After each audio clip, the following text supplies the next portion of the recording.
Alright, for my 5 people, I got 3 on my phone and them 2. Is this the bar? That's all they need. That's all they need.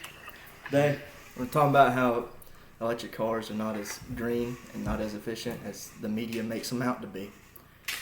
And for that, they got the batteries, but there's a big cycle there to make the batteries, the mining operations, and you got all those diesel-powered equipment. And then most of them don't have exhaust after treatment because a new one's like $500,000 on the low end, and then most companies don't want to upgrade. It's a lot of money.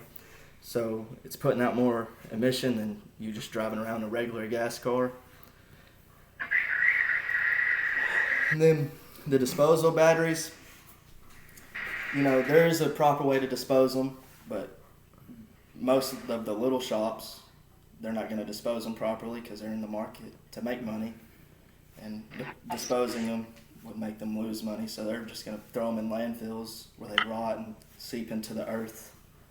Then that's a lot of dangerous chemicals just seeping into the earth.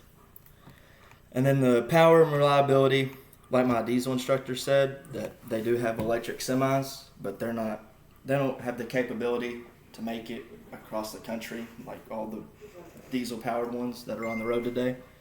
Most of them can just go to Bowling Green to Owensboro here, and that's all they can do before they have to be recharged, which I'm not saying it won't improve, but it's where we're at right now. And then rural areas, there's not many charging stations. Like where y'all live in Beaver Dam, I can't think of a charging station for one unless you have them in your house.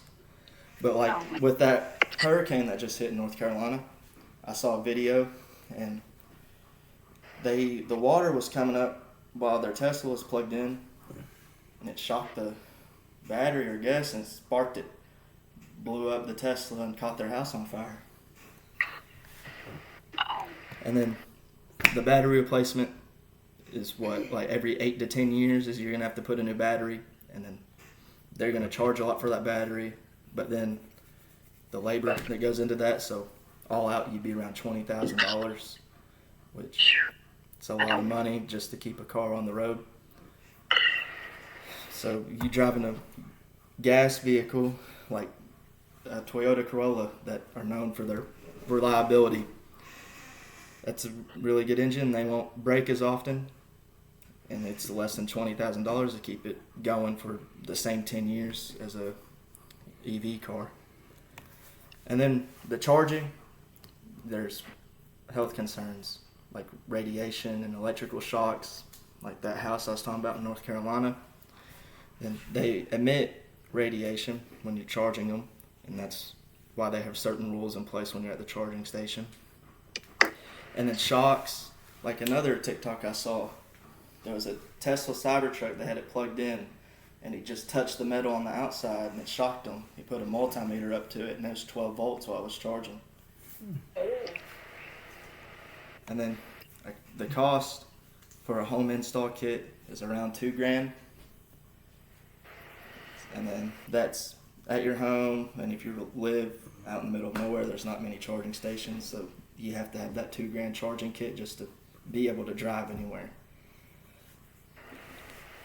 And then the pollution, like I said, generators, if power goes out, got to have that car charged to go anywhere. But then, let's say power line goes out, you have no electricity running into your house, so who's gonna fix it? Linemen. And then they all run those Freightliner M2s with Cummins in them or whatever, and they're polluting more than just one if you just keep a gas car to drive. Then, in conclusion, there's the battery cost, and then just the process to make batteries, the disposal, power, and reliability. They're not very powerful, and the reliability of the battery, not on par. Yeah, I'm not saying it's going to not improve or anything. And then the charging, These are all, the media makes it out to be better than what it really is when you look into it. And then again, 3 people FaceTime, then my mom and dad. You can't see.